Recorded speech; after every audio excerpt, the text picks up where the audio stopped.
Vamos dar continuidade à carta de 2 Pedro. A carta de 2 Pedro traz um encorajamento para nos apropriarmos da nova vida. Para isso nós precisamos buscar sermos a imagem de Jesus Cristo. Precisamos nos apropriar do seu caráter. Temos o caráter de Cristo. E apresentarmos resultados de crescimento. Porque Deus dá toda a sua provisão. Essa foi a primeira parte.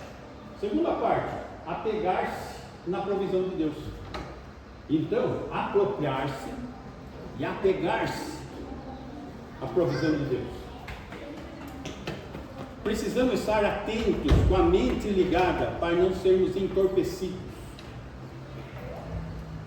A pessoa que muitas vezes está com a mente dominada por entorpecente, ela não consegue raciocinar direito, não consegue entender, vai ter dificuldades. Isso pode acontecer espiritualmente.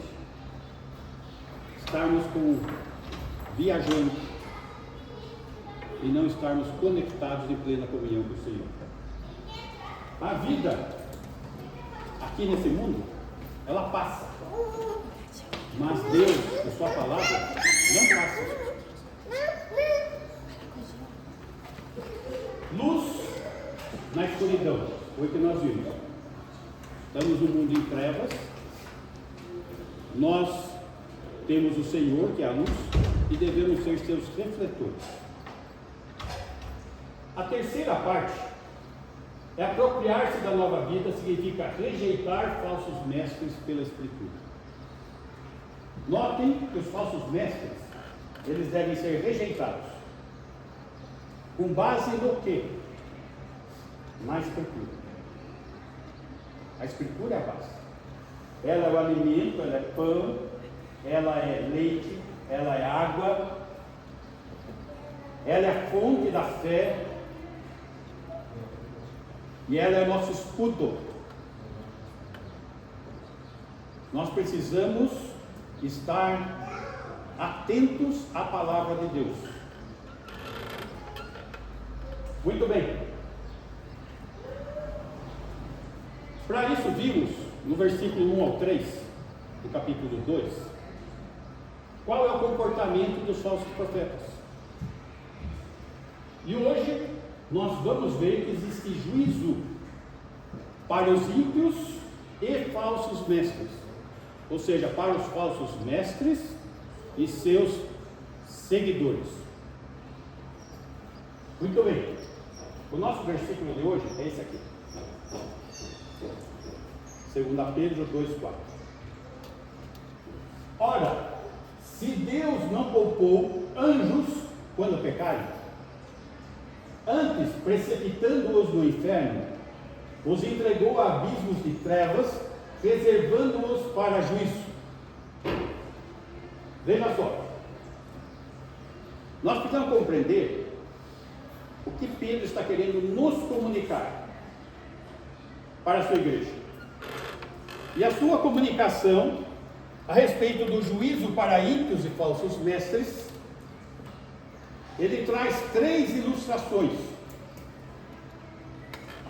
A primeira ilustração é o juízo para anjos. A segunda ilustração é juízo para o mundo antediluviano. E a terceira ilustração é o juízo sobre Sodoma e Gomorra.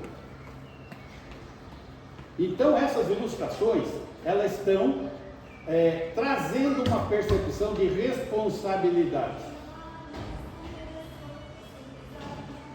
Não podemos brincar com aquilo que as Escrituras revelam da vontade de Deus. A vontade dele está revelada. E qualquer afronta, e todas as afrontas, vão receber juízo. Agora, que afrontas são essas?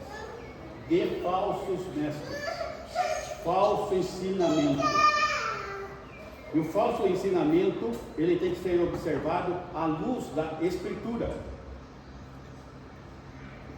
Muito bem. Então, anjos rebeldes. Anjos, quando pecaram, foram rebeldes.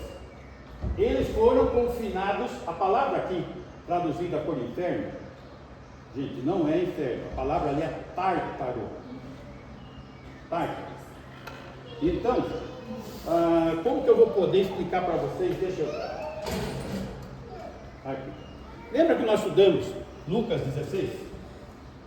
Então nós vimos aqui o paraíso, ou seja, de Abraão.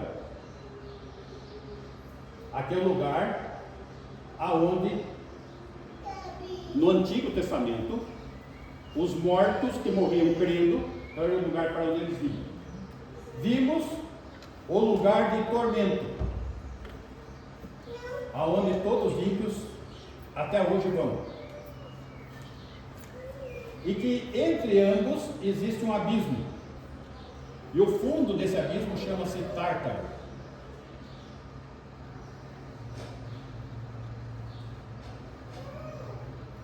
É para este lugar que os anjos vêm. Então é um lugar reservado para homem que crê que morreu, homem que não crê que morreu, e lugar de juízo, precipitando-os no Tártaro. É que não fazia a tradução, a pessoa achou que Tártaro significava inferno, mas não é. Tá? É o lugar dos anjos, de punição.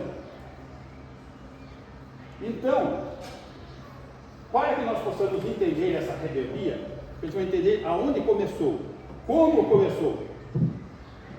E a rebelião começou nos céus, com Lúcifer. E precisamos compreender os detalhes que envolvem esses mistérios. E vamos colher as informações que temos. A palavra é espada. E quando ela está fora da bainha, existem reações. Vamos lá. Isaías capítulo 14, versículo 12. Isaías 14, 12. Como caíste do céu, ó estrela da manhã, filho da alva, como foste lançado por terra, tu que debilitavas as nações? Muito bem.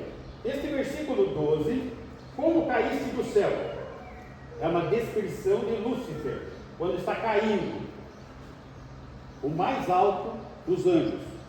Lúcifer quer dizer o luminoso, anjo de luz, estrela da manhã, filho da alva, tendo em vista o quê? Uma descrição feita pelo próprio Senhor Jesus. Vamos lá, Lucas capítulo 10, versículo 16. É uma descrição dada por Jesus. Lucas 10, 16. Quem vos der ouvidos, ouve-me a mim, e quem vos rejeitar a mim, me rejeita. Quem, porém, me rejeitar, rejeita aquele que me enviou. Jesus está falando. Se você me recebe, está sendo recebido pelo Senhor. Se não me recebe, está rejeitando Deus. Recebe. Então, regressaram os 70 possuídos de alegria, dizendo: Senhor, os próprios demônios se nos submetem pelo teu nome. Então, lembra que foram convocados 70 para sair pregando, e eles voltaram jubilosos, porque até os demônios se submetiam a eles. 18. Mas ele lhes disse: eu vi a Satanás caindo do céu como um relâmpago. Que é o texto de Isaías que nós estamos vendo. Tá? O luminoso caindo como um relâmpago. Muito bem. Como foste lançado por terra, tu que debilitavas as nações. Então, ele cai. E qual a ação satânica dele neste mundo? Debilitar as nações. Apocalipse capítulo 20, versículo 1. Então vi descer do céu um anjo, tinha na mão a chave do abismo e uma grande corrente. O que ele tinha na mão? A chave do abismo, do Tártaro. E tinha na mão uma grande corrente. Isso vai acontecer quando? Na segunda vinda de Jesus. Quando Satanás for acorrentado. Ele será acorrentado. Tem muito ensino errado por aí que diz que ele está acorrentado. Não está. Ele está soltinho. Versículo 2. Ele segurou o dragão, a antiga serpente, que é o diabo, Satanás. Está explicando. E o prendeu por 1000 anos. Que 1000 anos é esse? Esse aqui, reino terreno, messiânico, milenar, aqui na terra, que foi prometido a quem? Abraão. Muito bem, versículo 3.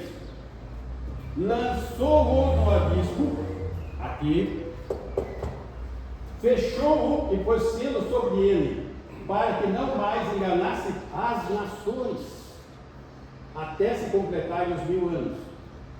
Depois disto, é necessário que ele seja solto por pouco tempo. Então, que é a última rebelião, no final do reino milenar, onde Satanás é solto e o mundo acaba em fogo. Quem acha que vai ficar vivendo nesse mundo, esquece.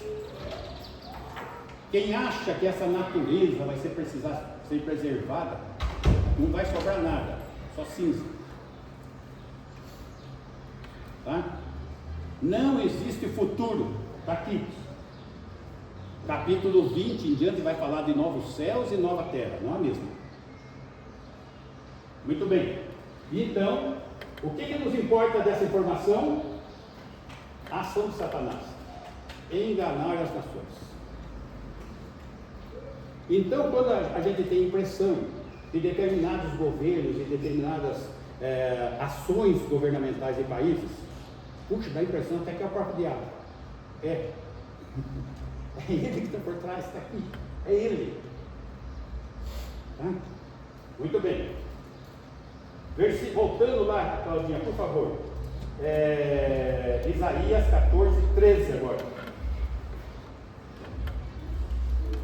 Isaías 14, 13.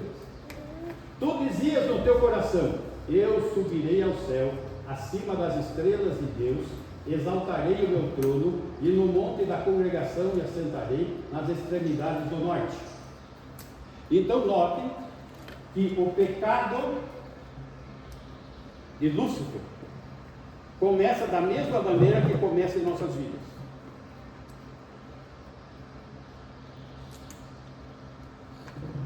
Mas depois vira ação. Ele dizia no coração: eu subirei ao céu. O que ele está almejando? O que ele está desejando? Estar no trono de Deus, acima das estrelas de Deus. Ele não está falando das estrelas, astros, anjos. A Bíblia, quando chama estrelas, está se referindo aos anjos, tá? Essa é a figura de linguagem usada para anjos. Então ele queria estar acima, governando os anjos.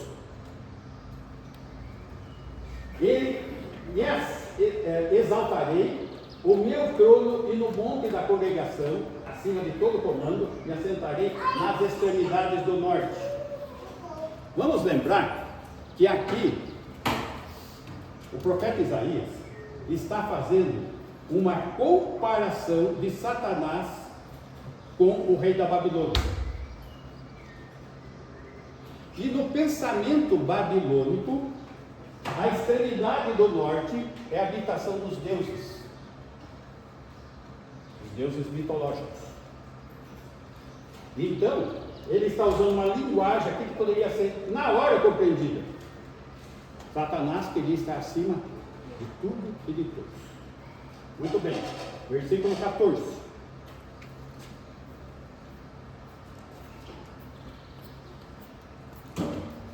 Subirei acima das mais altas nuvens e serei semelhante ao Altíssimo.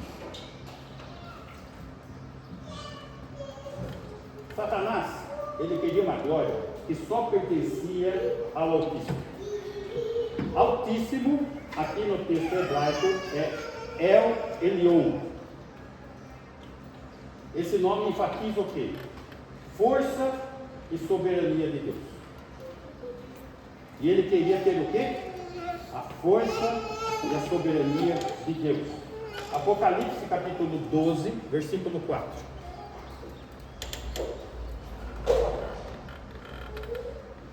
A sua cauda arrastava a terça parte das estrelas do céu.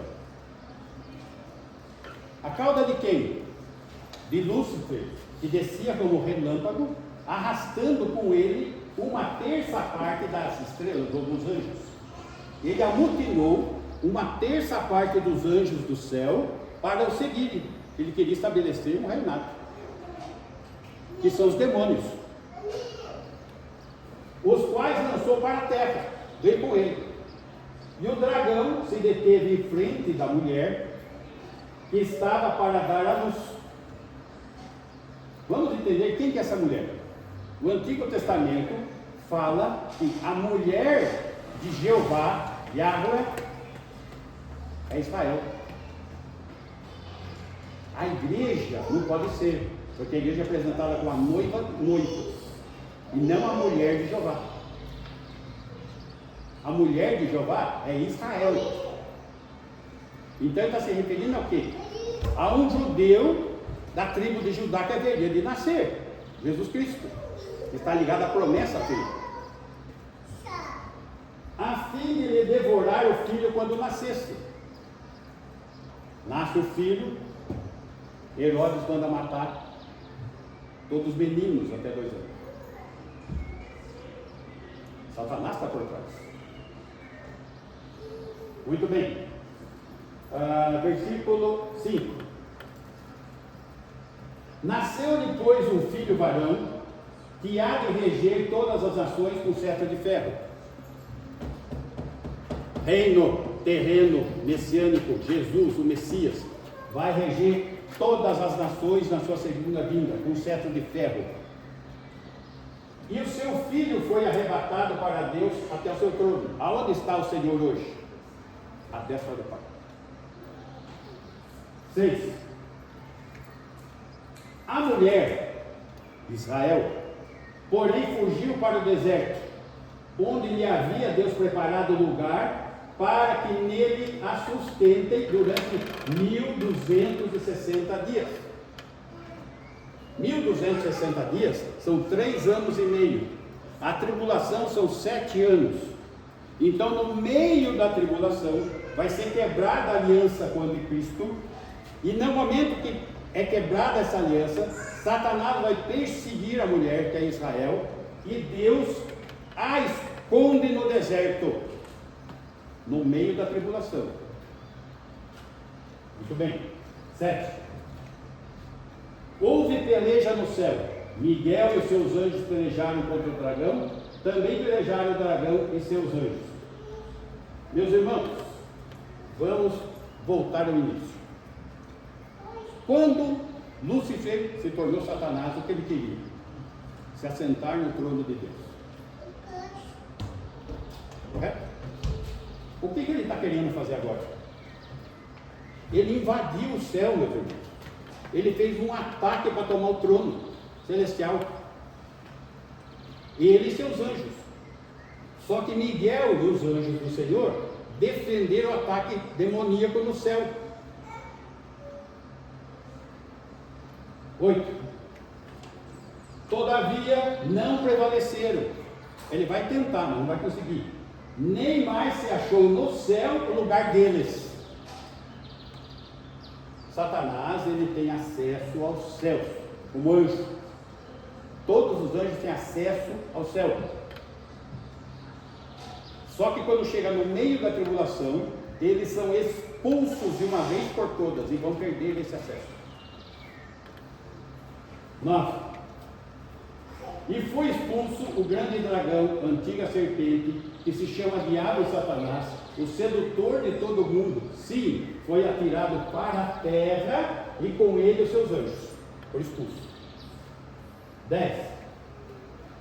Então ouvi grande voz do céu proclamando: agora veio a salvação, o poder, o reino de nosso Deus e a autoridade do seu Cristo, pois foi expulso o acusador de nossos irmãos, o mesmo que os acusa de dia e de noite diante do nosso Deus. Qual a função de Satanás hoje, até o meio da tribulação? Acusar os crentes, todos que creem. Ele é o acusador, tá? Só que veio a salvação, o poder, o reino de nosso Deus e o seu Messias. Está chegando. 11. Eles, pois, o venceram por causa do sangue do Cordeiro e por causa da palavra do testemunho que deram, e mesmo em face da morte, não amaram a própria vida. Aqui está falando do quê? Do período da tribulação, aonde você declarar a sua fé significará, na maior parte das vezes, morte, martírio. 12. Por isso festejai aos céus, e vós, os que neles habitais. Ai da terra e do mar, pois o diabo desceu até vós, cheio de grande cólera, sabendo que pouco tempo lhe resta. Ele sabe que ele vai ser derrotado. Por isso ele quer arrastar com ele quanto mais pessoas possível. Muito bem. 13. Quando, pois, o dragão se viu atirado para a terra, perseguiu a mulher, Israel, que dera à luz o filho varão, Jesus Cristo, o Messias. Muito bem. Com isso, nós estamos tendo um discernimento dos anjos e do anjo mestre, Satanás. Muito bem. Voltando lá no nosso texto, Claudinha, versículo 15. Isaías 14, 15.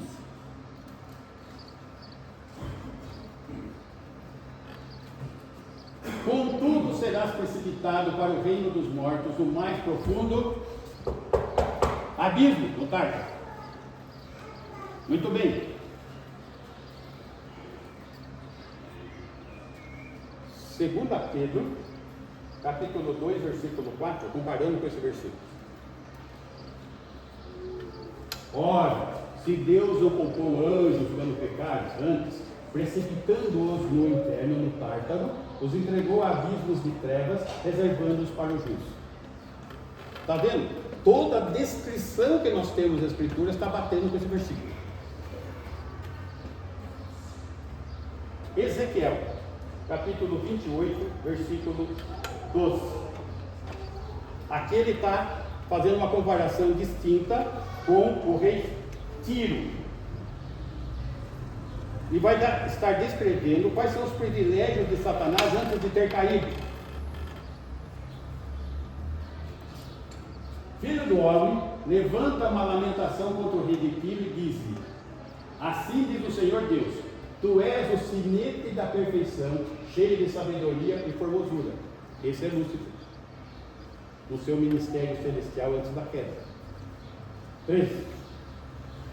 Estavas no Éden, jardim de Deus, de todas as pedras preciosas te cobrias, o sardio, o topázio, o diamante, o berilo, o ônix, o jaspe, a safira, o carbúnculo e a esmeralda.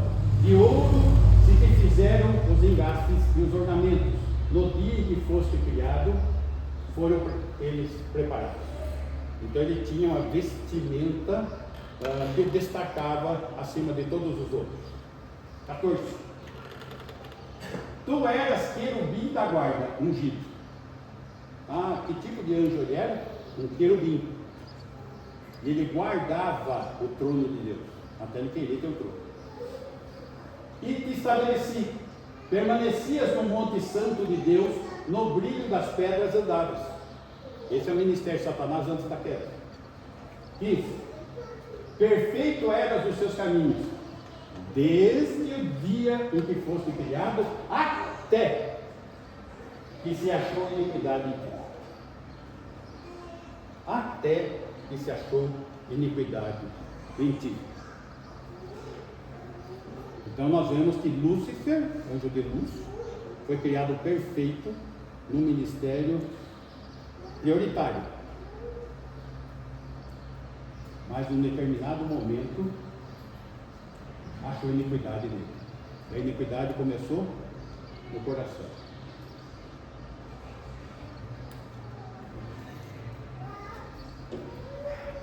Versículo 16. Na multiplicação do teu comércio, se encheu o teu interior de violência e pecaste, pelo que te lancei profanado fora do monte de Deus e te farei perecer, ó querubim da guarda, em meio ao brilho das pedras. Então ele é expulso, só que no teu comércio, qual que é uma das características dos falsos mestres? Comércio. Se encheu o seu interior de violência. Muito bem, 17. Elevou-se o teu coração por causa da tua formosura, corrompeste a tua sabedoria por causa do teu resplendor. Lancei-te por terra, diante dos reis te pus, para que te contemplem. Então, existe um juízo. Estudando Apocalipse, a gente vai ver o juízo sobre a Babilônia religiosa e a Babilônia comercial, que vai expor Satanás. 18. Pela multidão das tuas iniquidades, pela injustiça do teu comércio, profanaste os teus santuários. O que é profanar? Profanar é quando você torna comum aquilo que é santo.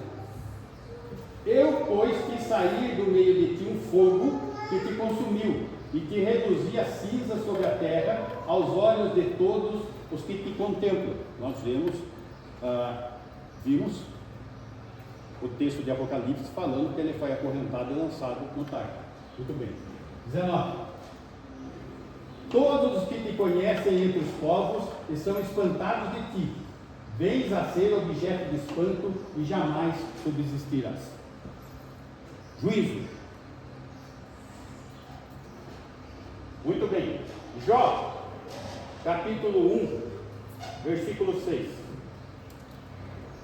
Jó 1, 6.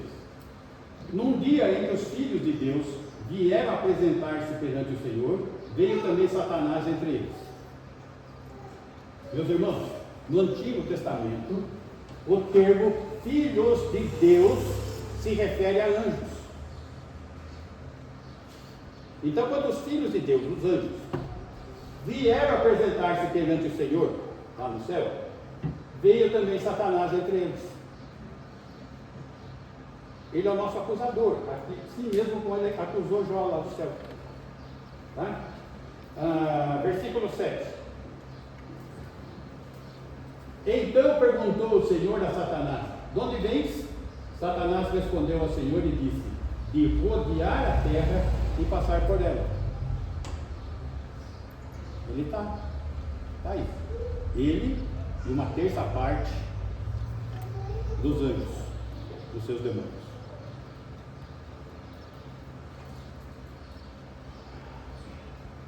Só que nós vimos que ele ainda vai ser solto depois de preso lá do Tártaro, tá? Apocalipse 20, versículo 7. Apocalipse 20, versículo 7. Quando, porém, se completarem os 1000 anos, Satanás será solto da sua prisão. Tártaro. 8. E sairá a seduzir as nações que há nos 4 cantos da terra, Gog e Magog, a fim de reuni-las para a peleja. O número dessas é como a areia do mar. O reino milenar não entra descrente, só perde.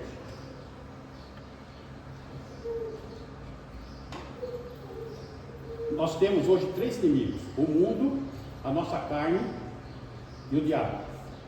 No reino milenar, o diabo vai estar preso no Tártaro. O mundo vai estar sendo regido pelo próprio Senhor Jesus, o Messias. Então, tudo perfeito.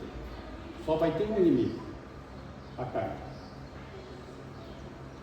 E 1000 anos, só com a ação da carne, os ímpios vão ser como a areia do mar. 9. Marcharam então pela superfície da terra e sitiaram o acampamento dos santos e a cidade querida, Jerusalém. Desceu, porém, fogo do céu e os consumiu.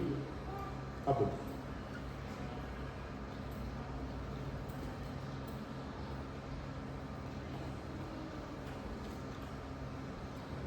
O texto que nós estamos vendo, ele fala de anjos caídos. Onde estão esses anjos agora? Satanás está operando nesse mundo. Vimos em 1 Pedro 5, versículo 8 isso.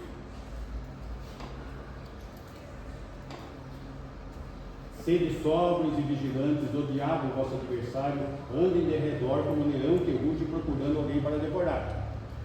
Está ativo, está agindo.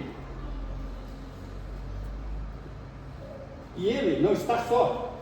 Efésios capítulo 6, versículo 10. Ele tem um exército com ele. Ele tem as estrelas, 1/3 dos anjos que caíram com ele. Quanto ao mais serem fortalecidos do Senhor e na força do seu poder. Quem? Nós, a igreja. 11. Revesti-vos de toda a armadura de Deus para poderes ficar firmes contra as ciladas do diabo. Ele está ativo, ele está atacando. Nós precisamos ficar firmes. 12. Porque a nossa luta não é contra o sangue e a carne. Essa não é a maior luta, mas é uma luta feroz. Porque tinha o pessoal que comaria do mar no final do reino milenar. E era só a carne e o sangue que estavam em ação. Mas essa não é a maior luta. E sim contra os principados e potestades, contra os dominadores deste mundo tenebroso, contra as forças espirituais do mal nas regiões celestes. São os anjos, os demônios. Existe uma hierarquia entre eles. Existem dominadores, existem forças espirituais do mal. Está vendo? Existem principados e potestades. Oi. Então, quer dizer assim, que mesmo com Jesus reinando, as pessoas ainda vão pecar. Mas assim, a igreja que já foi arrebatada, glorificada, ela não peca mesmo. Sim, aí ela foi glorificada. assim, é Israel, no caso. Israel no reino milenar. Tá? Embora alguns de nós vamos ter acesso no reino, porque a noiva vai ser rainha, então vai ser corregente do rei da terra. Pastor Davi, o que ele fala para Jesus hoje? Nada. Temos que estar preparados. Muito bem. Assim, a mensagem principal que está aqui é o seguinte: Deus julga toda a rebeldia e não poupa os que rejeitam sua vontade. E como exemplo que ele está dando são os anjos para o nosso ensino. Estão entendendo a ilustração que está aqui? Ele não poupou aos anjos e não vai poupar falso mestre e seus seguidores. Muito bem. Aqui tem uma divisão de entendimento. Uma divisão de entendimento é o seguinte: Gênesis capítulo 6. Só para entendermos aonde está essa divisão. Versículo 1.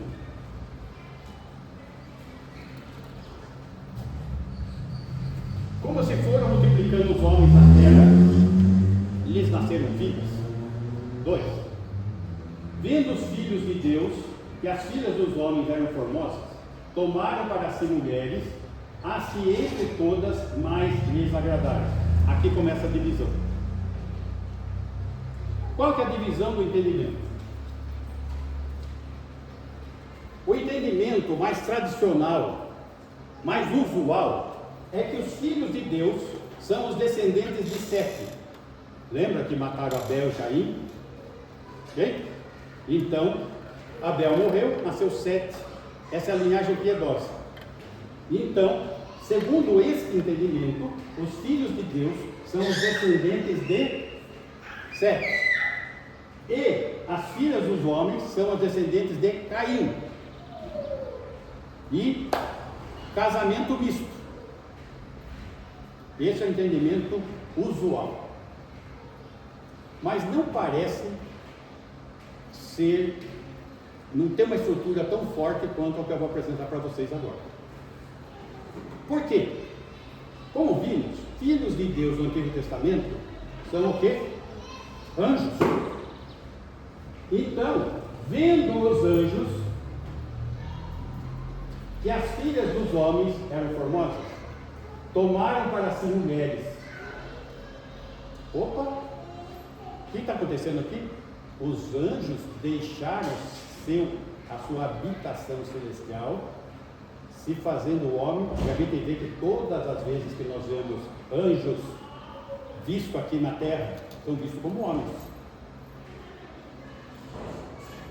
O que eles fizeram? Abandonaram o seu estado natural e se envolveram com as mulheres.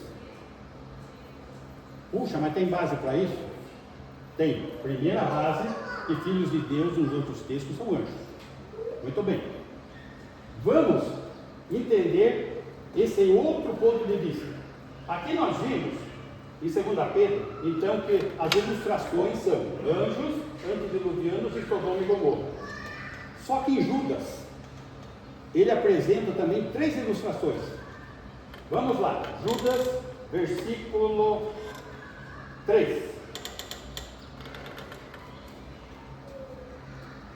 Amados, quando empregava toda a diligência em escrever-vos acerca da nossa comum salvação, foi que me senti obrigado a corresponder-me convosco, exortando-vos a batalhardes diligentemente pela fé que uma vez vos foi entregue aos santos.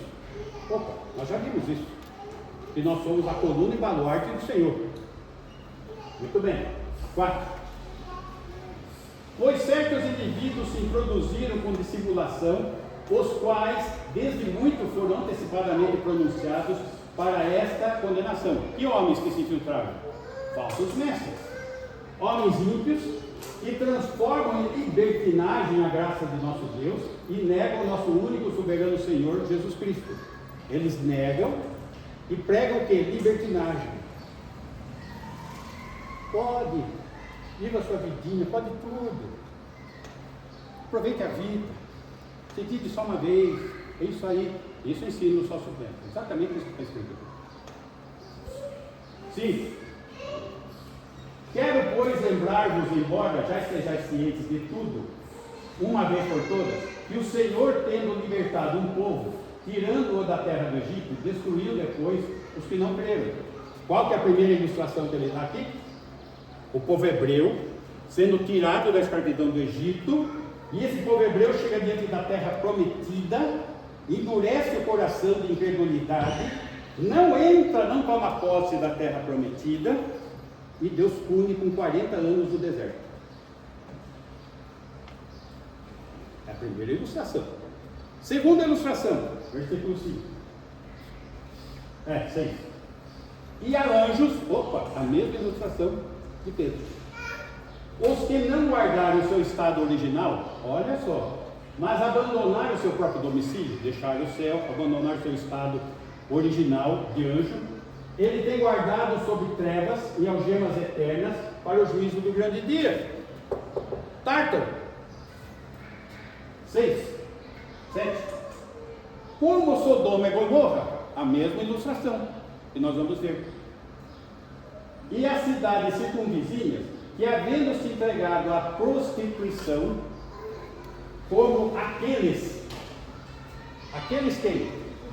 Anjos, se prostituíram, seguindo após outra carne, deixaram o seu estado natural e foram após outra carne, como homem, são postos para exemplo do fogo eterno, sofrendo punição.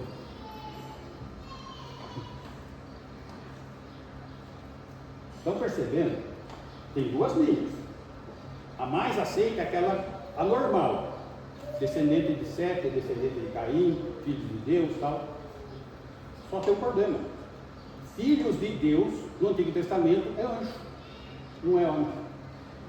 Isso é um problema muito sério. Então lá está falando de anjo.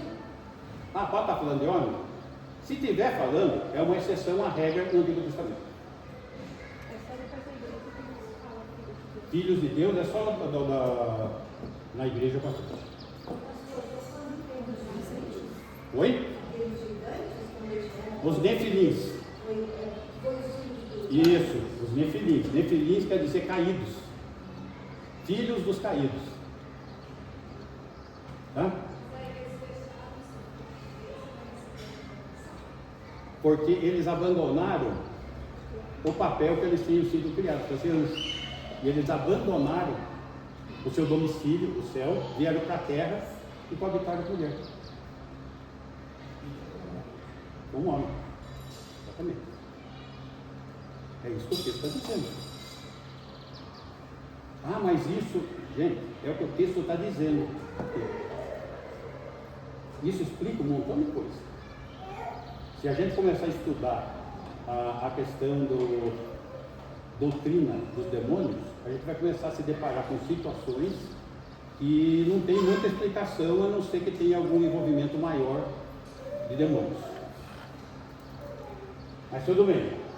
Então estamos vendo o tamanho disso, o tamanho dessa batalha e até onde ela vai, a dimensão dela.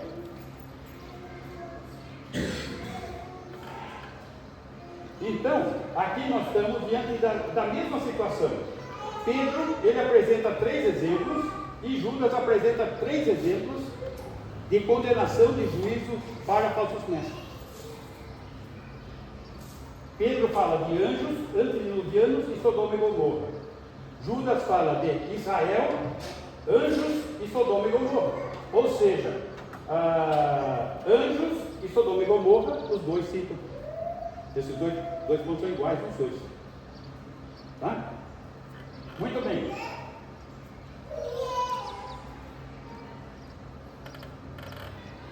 Voltando lá, Claudinho.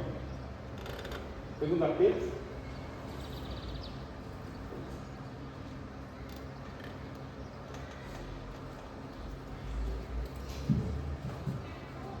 Dois 5, 2:4.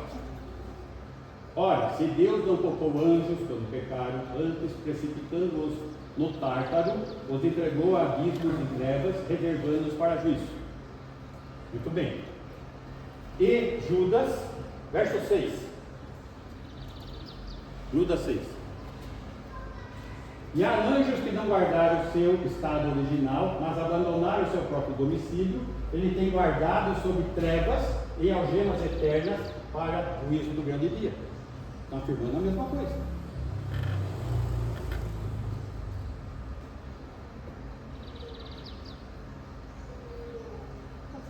Oi. Isso. Porque inferno é o lago de fogo. O lago de fogo ainda vai vir existir.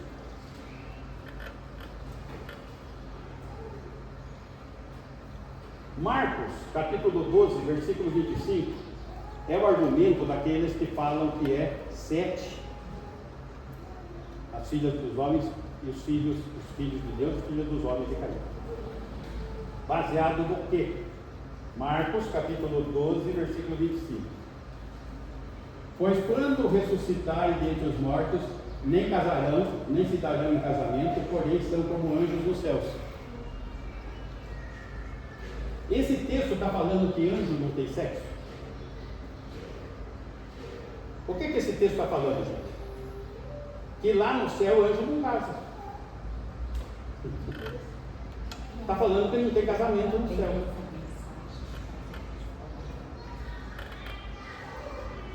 Então, eles pegam nesse versículo e falam, não, mas no céu não tem sexo, o anjo não tem sexo. Isso é uma dedução porque não está escrito. Porque está escrito que não tem casamento.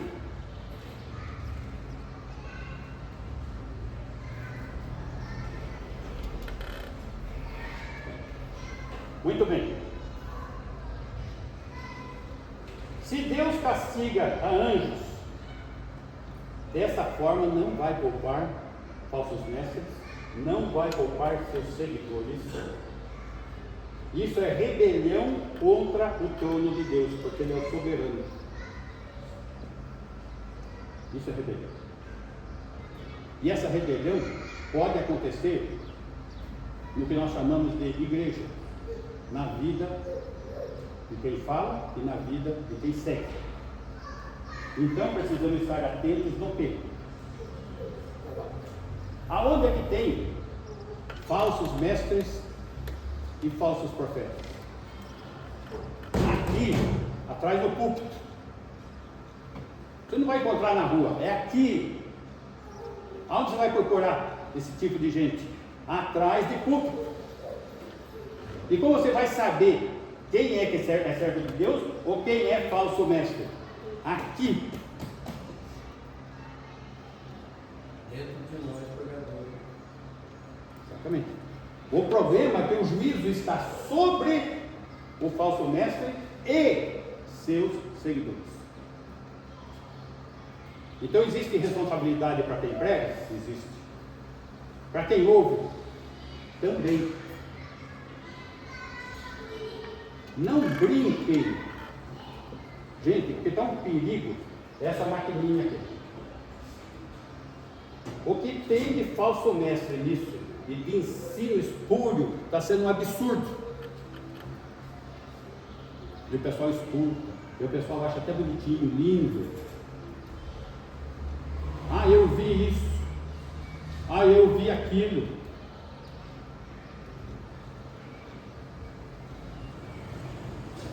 Como que eu vou saber? Pela palavra. Agora, os argumentos dessa gente, ele é desprovido de contexto. Ele é desprovido de um ensino literal. Ele é desprovido de algo voltado para o nosso crescimento. É pura arapuca. Engano. Esse é um dos nomes de diabo, enganador. Pai da mentira. O adversário. O falso mestre é um servo dele. Então, atenção, meu filho. As escrituras é que vão dar a direção. Não tem outro meio a não ser a escritura. Ah, mas eu vi, eu presenciei, eu estava lá. Experiência não sobrepõe a escritura. Experiência não sobrepõe a escritura. Deus, ele permite o mal. Ele permite os ensinamentos para saber se nós o amamos de todo o coração. E quem o ama de todo o coração, tem e guarda os seus mandamentos, aqueles aqui é fé. Não se engane. Não seja iludido. Que o Senhor nos ajude. Amém? Vamos orar? Vamos ficar em pé?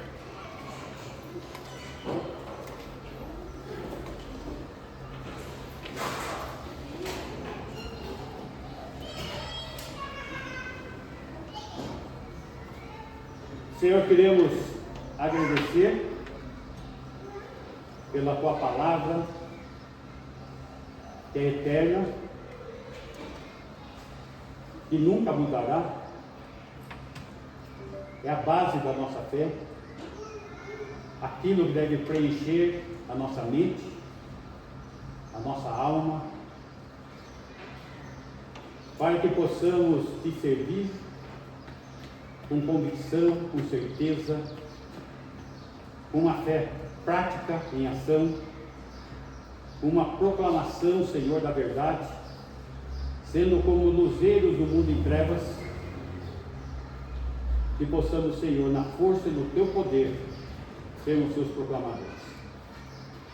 Agradecemos porque o Senhor nos dá do teu Santo Espírito para nos iluminar, para compreendermos as verdades eternas e termos discernimento daquilo que está à nossa frente, da tua palavra, das situações, das circunstâncias, aonde o Senhor sempre tem que ser o alvo maior, o louvor da sua glória.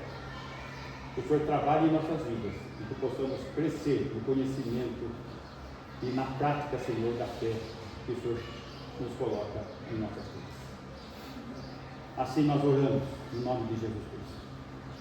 E que o amor de Deus o Pai, amor manifesto na entrega de Jesus Cristo, seu Filho, que tem derramado superabundante graça, Senhor, a cada dia sobre as nossas vidas, e tem se feito presente em nós, na pessoa de Deus e do Espírito Santo, a nos consolar, a nos ensinar e nos guardar até o dia de nos encontrar. Que assim seja com a tua igreja hoje e sempre. Amém. Irmãos,